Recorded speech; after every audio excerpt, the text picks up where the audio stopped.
สวัสดีครับคุณอยู่กับช่องมิเตอร์ฟานนะครับช่วงนี้มีหลายคนถามเข้ามาค่อนข้างบ่อยเลยว่าเน็ตไม่อั้นเดือนละ150บาทเนี่ยมันมีอยู่จริงหรือเปล่า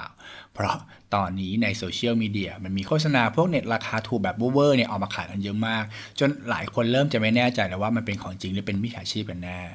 แต่สำหรับเรื่องนี้อันนี้ผมบอกให้ก่อนได้เลยว่าเน็ตไม่อั้นเดือนละ150บาทเนี่ยมีอยู่จริงครับเพียงแต่มันจะไม่ได้อยู่ในรูปแบบของแพ็กเกจรายเดือนแต่มันจะเป็นแพ็กเกจแบบเหมาจ่ายระยะยาวคือจ่ายครั้งเดียวแล้วใช้งานได้ยาวเป็นเดือนหรือเป็นปีๆอย่างตัวที่ AS เพิ่งปล่อยรหัสในการสมัครออกมาจะเป็นเน็ตความเร็ว1 Mbps แบบไม่อั้นไม่ลดสปีดอันนี้จะมีมาให้เลือกได้2แบบนะครับแบบแรกใช้งานได้180วันกับอีกแบบหนึ่งใช้งานได้360วันถ้าเอาราคาไปหารเฉลี่ยต่อเดือนตัวรายปีจะตกที่เดือนละ150บาทพอดีก็จะถือว่าถูกกว่าแพ็กเกจรายเดือนทั่วไปค่อนข้างเยอะเพราะฉะนั้นกับคนที่จ่ายค่าเน็ตมือถืออยู่ที่ 3-400 บาทต่อเดือนขึ้นไปแล้วกำลังมองหาวิธีลดค่าใช้จ่ายแพ็กเกจในกลุ่มนี้ก็อาจจะเป็นหนึ่งตัวเลือกที่น่าสนใจอยู่แต่อันนี้ก็ต้องบอกไว้ก่อนเลยว่าถึงจะเป็นเน็ตไม่อั้นก็จริงแต่ความเร็ว1 Mbps เนี่ยมันก็ไม่ได้เหมาะกับทุกคนเสมอไปเพราะถ้าเอาไปเทียบกับซิมมาราธอนแม็กที่หลายคนรู้จักกันดีอยู่แล้วความเร็วมันจะต่างกันพอสมควรทีนี้คำถามสำคัญก็คือระหว่างเน็ตไม่อั้นแต่ความเร็วต่ำกับเน็ตที่เร็วกว่าแต่จำกัดปริมาณแบบไหนถึงจะตอบการใช้งานของเราได้มากกว่ากันสำหรับใครที่ยังสงสัยยังข้องใจในประเด็นนี้อยู่เดี๋ยวคลิปนี้ผมจะมาอธิบายให้ฟังครับแต่ก่อนที่เราจะไปดูกันว่าเราเหมาะกับแพ็กเกจแบบไหนเนี่ยอันดับแรกเรามาทำความรู้จักกับแพ็กเกจทั้ง2แบบก่อนเลยดีกว่าครับอันดับแรกเรามาเริ่มกันจากตัวเน็ตไม่อั้นไม่ลดสปีดก่อนเลยแล้วกันนะครับจะเป็นแพ็กเกจคู่นี้นะครับแพ็กเกจเน็ตความเร็ว1 Mbps ไม่อั้นไม่ลดสปีดแบบเหมาจ่าย6เดือนแล้วก็12เดือนตัว6เดือนจะอยู่ที่ 1,200 บาทตัว12เดือนจะอยู่ที่ปีละ 1,800 บาททั้งคู่จะใช้งานที่ความเร็ว1 Mbps ได้เท่ากันเป็นเน็ตไม่อั้นไม่ลดสปีดเหมือนกันและที่สำคัญคือสามารถสมัครได้ทุกเบอร์เหมือนกันด้วยขอแค่เป็นซิมเติมเงินของ AS นะครับจะเป็นเบอร์เก่าหรือเบอร์ใหม่สมัครได้หมดเลยข้อดีของตัวนี้ก็คือเรื่องของเน็ตไม่อั้นนั่นแหละครับมันสามารถใช้งานได้ไม่อั้นเลยแต่ข้อเสียก็คือมันจะค่อนข้างช้าส่วนถ้าจะถามว่าช้าแค่ไหนเอาจริงๆถ้าไม่ใช่การดูหนังหรือการเล่นเกมมันก็พอใช้งานทั่วไปได้ตามปกตินะครับเพียงแต่ถ้าเป็นการใช้งานที่หนักกว่าอย่างการดูหนังหรือการเล่นเกมเนี่ยมันก็อาจจะมีค้างมีกระตุกกันบ้างตรงนี้ใครอยากดูแบบละเอียดเลยว่าความเร็ว1 Mbps เนี่ยมันสามารถใช้งานอะไรยังไงได้บ้างเนี่ยผมมีทดสอบเอาไว้ให้ในคลิปนี้แล้วนะครับใครสนใจอะไรยังไงก็กดเข้าไปดูกันได้เลยครับ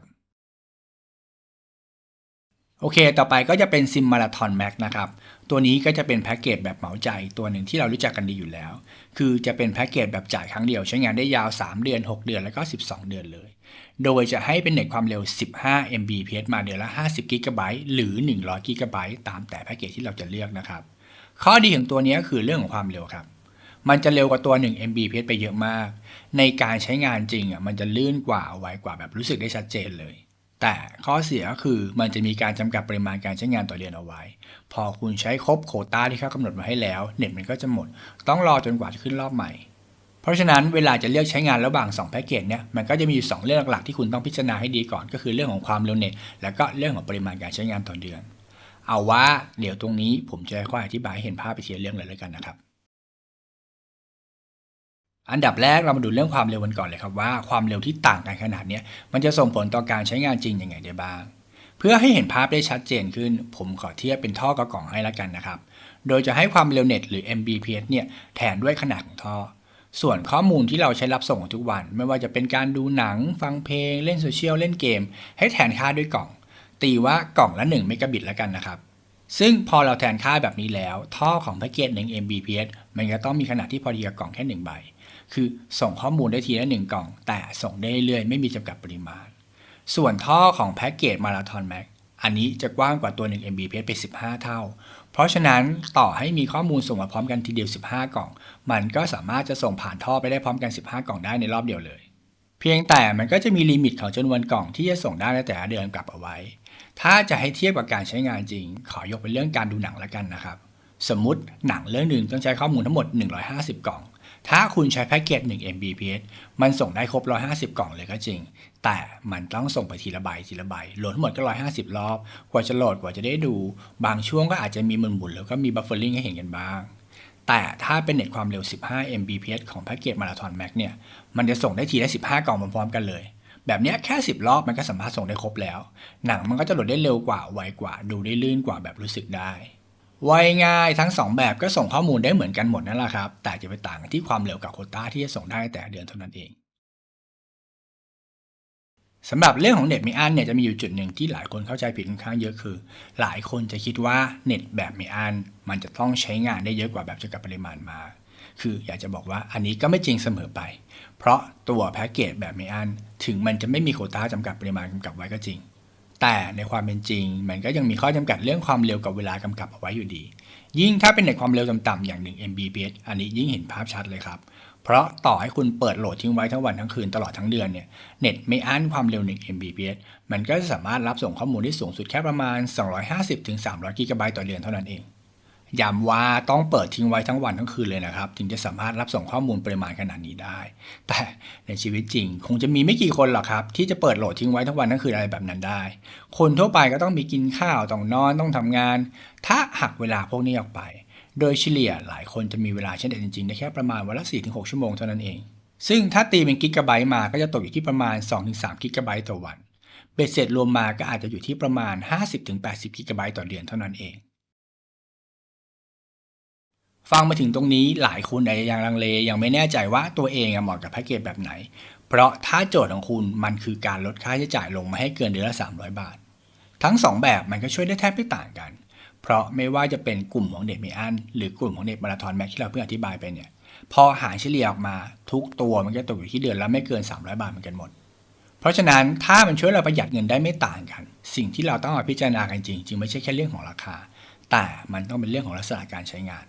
คือถ้าคุณเป็นสายใช้เน็ตทั้งวันแต่ไม่เน้นความเร็วอย่างการเปิดฟังบทสวดมนต์ฟังเพลงหรือเปิดเอาเสียงเป็นเพื่อนแก้เบื่อทั้งวันอะไรแบบเนี้ยแบบนี้กลุ่มของเน็ตไม่อั้นมันก็จะตอบโจทย์ได้มากกว่าเพราะมันไม่ต้องมานั่งกังวลเรื่องของปริมาณเน็ตเลยคุณจะเปิดทิ้งเปิดขว้างยังไงก็ได้ไม่มีตัดไม่มีหมดอยู่แล้วเพียงแต่ถ้าคุณจะขยับไปดูหนังดูวิดีโอที่มันเป็นภาพเลยเนี่ยอันนี้คุณก็ต้องยอมรับเรื่องความเร็วไว้ให้ได้เพราะถ้าเป็นความเร็ว1 Mbps การดูหนังดูวิดีโอมันก็คงจะไม่ได้สมูทอะไรมากนักดีไม่ดีความละเอียดสูงสุดที่ดูได้ก็อาจจะไม่เกิน 360p หรือ 480p เท่านั้นเองเพราะฉะนั้นถ้าคุณต้องการดูหนังดูวิดีโอเป็นเรื่องเป็นราวเลยอันนี้แนะนำขยับไปเป็นซิมมาราธอนแม็กเลยอันนี้มันจะตอบโจทย์กว่าถึงมันจะจำกัดปริมาณการใช้งานแต่ความเร็วที่ได้ประสบการณ์ที่ได้รับเนี่ยมันจะต่างกันชัดเจนครับตรงนี้ยังไงก็รอข้อมูลที่ผมอธิบายทราบไปพิจารณาเลือกใช้งานกันดูแล้วกันนะครับแล้วถ้าตัดสินใจได้แล้วว่าจะเลือกใช้งานแบบไหนดีเดี๋ยวเราไปดูกันที่วิธีสมัครกันต่อเลยครับสำหรับวิธีสมัครแพ็กเกจเน็ต1 Mbps ไม่อั้นไม่ลดสปีดเนี่ยจะมีอยู่2ทางนะครับ1ก็คือเติมเงินและกดรหัสสมัครเอง2คือสมัครผ่านแอป My AAS ถ้าคุณจะเติมเงินและกดรหัสสมัครเองก็ให้คุณเติมเงินเข้าไปในซิมและกดรหัสสมัครตามนี้ได้เลยถ้าเป็นตัว6 เดือนก็ให้คุณเติมเงินเข้าไปในซิม 1,200 บาทแล้วก็ให้มากดรหัสดอกจัน777ดอกจัน7328เครื่องหมายสี่เหลี่ยมตัวออกส่วนแบบ12 เดือนก็ให้คุณเติมเงินเข้าไปในซิม 1,800 บาทแล้วก็ให้มากดรหัสดอกจัน777ดอกจัน7329เครื่องหมายสี่เหลี่ยมตัวออกครับส่วนถ้าใครที่ต้องการจะสมัครผ่านแอป My AAS ก็ให้เข้าไปในแอปแล้วก็ล็อกอินให้เรียบร้อยก่อนนะครับจากนั้นก็ไปที่เมนูแพ็กเกจเสริมเน็ตและโทร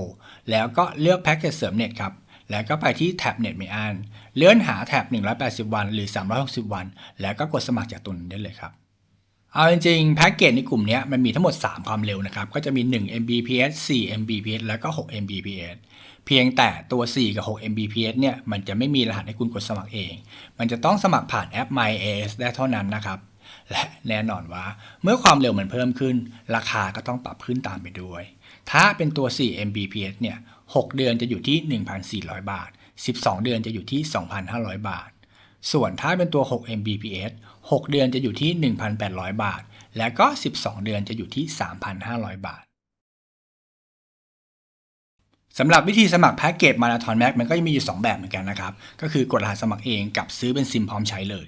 สำหรับใครที่ต้องการจะเติมเงินสมัครเองคืออาจจะมีเบอร์ใหม่อยู่ในมืออยู่แล้วหรือเพิ่งจะย้ายค่ายเบอร์เดิมมาไม่เกิน30 วันคุณก็สามารถจะเติมเงินและกดรหัสสมัครตามนี้ได้เลยครับ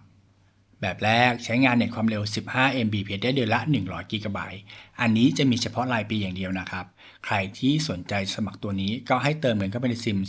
2,750 บาทแล้วก็ให้มากดรหัสดอกจัน777ดอกจัน7792เครื่องหมายสี่เหลี่ยมตัวออก ต่อไปก็เป็นแบบที่ 2 สามารถใช้เน็ตที่ความเร็ว 15 Mbps ได้เดือนละ 50 GB แบบนี้จะมีให้เลือกได้ 3 ระยะเวลา 3 เดือนราคา 590 บาท รหัสในการสมัครจะเป็นดอกจัน777ดอกจัน7697เครื่องหมายสี่เหลี่ยมตัวออก 6 เดือนราคา 1,150 บาท รหัสในการสมัครจะเป็นดอกจัน777ดอกจัน7698เครื่องหมายสี่เหลี่ยมตัวออก แล้วก็ 12 เดือนราคา 2,200 บาท รหัสในการสมัครจะเป็นดอกจัน777ดอกจัน7692เครื่องหมายสี่เหลี่ยมตัวออกย้ำว่าเบอร์ที่จะเอามาเติมเงินสมัครเองได้แบบนี้ต้องเป็นเบอร์ใหม่เท่านั้นนะครับจะต้องเป็นเบอร์ใหม่ที่เพิ่งลงทะเบียนเปิดเบอร์มาไม่เกิน30วันหรือเป็นเบอร์ที่เพิ่งย้ายค่ายเบอร์เดิมมาไม่เกิน30วันเท่านั้นถ้าเกิน30วันไปแล้วอันนี้สมัครไม่ได้นะครับเพราะฉะนั้นถ้าคุณไม่แน่ใจเรื่องอายุซิมของตัวเองแนะนำอย่าเติมเงินแล้วสมัครเองนะครับเพราะถ้าคุณเติมเงินเข้าไปแล้วสมัครไม่ได้มันจะเอาเงินคืนออกมาไม่ได้นะครับอันนี้แนะนำว่าคุณไปหาสมัครกับพวกตัวแทนหรือเจ้าหน้าที่ของ AIS เอาดีกว่านะครับสมัครได้ไม่ได้ยังไงในระบบของเจ้าหน้าที่เขาจะเห็นอยู่แล้ว